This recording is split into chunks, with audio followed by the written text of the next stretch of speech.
Welcome to Off-Grid Solitude.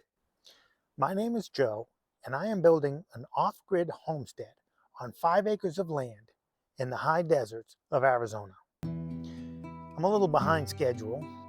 I was working on some other videos, but I got some pretty bad food poisoning that put me in bed for about a week. You gotta watch out for those supermarket deli meats. But it got me thinking about food. And a lot of people ask me what kind of foods I eat living here off-grid. So I thought I'd do a video about that. Off-grid food can be a pretty confusing topic. There's a lot of stuff going on. You know, some people are trying to save up for the next emergency or catastrophe. Other people have big gardens and have to deal with a huge harvest all at once.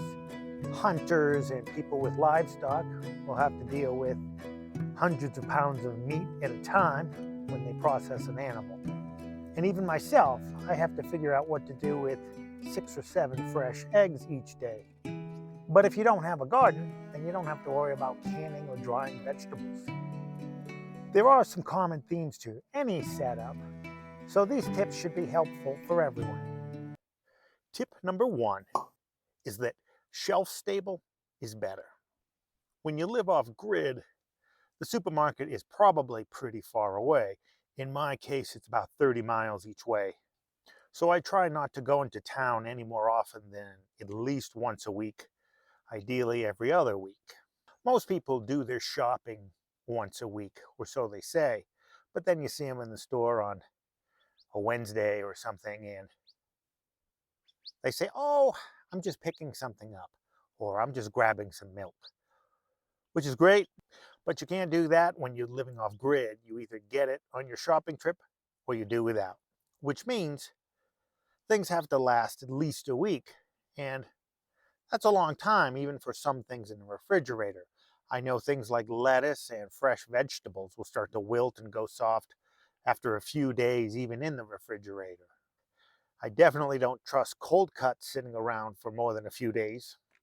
Of course, freezing is always an option, but space is limited in the freezer, but you never know what can happen. You could have a power issue, your compressor could break.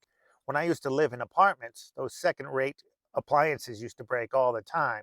I like to buy meat when it's on sale. I had a month's worth of ground turkey in the freezer one time when it broke down. The repairman came as soon as he could, but all that turkey was ruined, so there goes a month's worth of food. It was a shame. So I like to have a backup whenever I can. You don't put all your eggs in one basket, as they say. But sometimes there's only one option, like lettuce. There's no shelf-stable version of lettuce, and you can't really freeze it. But other things like peas, you can buy dried peas, canned peas, frozen peas, or fresh peas. And the dried and canned are going to last a lot longer than the fresh and frozen. But that's just a tip to help keep things easy for you. Eat whatever you like, just something to keep in the back of your mind when you're shopping. Tip number 2 is that space is always limited. I can build myself a food pantry or even a bunker to store all my food, but anything I do is going to fill up eventually. That's just how the world works. And things like the refrigerator and the freezer is even more limited, so those definitely will fill up faster.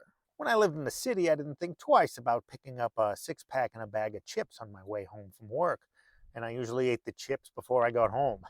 I can still do that, of course, but if I want the chips to last me, how many bags of chips do I need to last me 2 weeks? That's a lot of bags of chips, and that's a lot of shelf space, and I definitely don't want 2 weeks worth of beer sitting around just tempting me. But there are options. Cookies take up less space than those big puffy bags of potato chips, and raw popcorn takes up even less space than cookies. I'm a big fan of popcorn. It's very off-grid friendly. Processed foods take up a lot of space. A big cardboard box that takes up half your freezer only has about 4 mozzarella sticks in it. And that's a lot of trash I have to deal with. And when you're off-grid, you have to haul all your own trash. So processed foods like that are not off-grid friendly at all. So when shopping, look for shelf-stable things, but also compact things that don't take up much space. Tip number 3 is that we like what we're used to. Back to my potato chip example.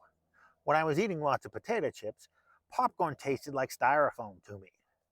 But as I slowly switched over, I think potato chips are inedible now. They're so salty they burn and they cut up your mouth like eating glass.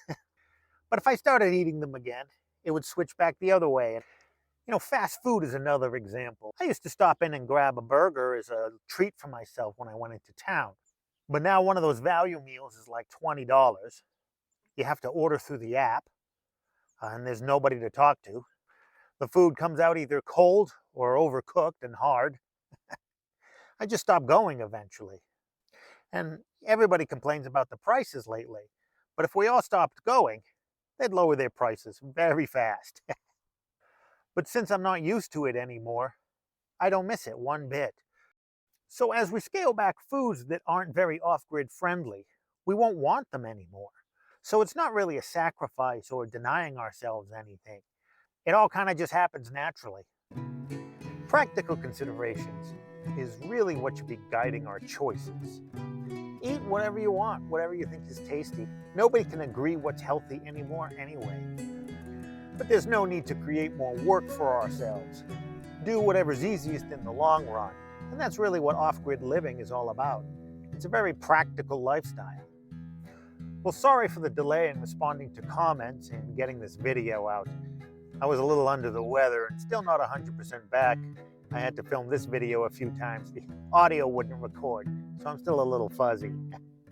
But thanks for watching, and I really appreciate all your likes, comments, and subscribes.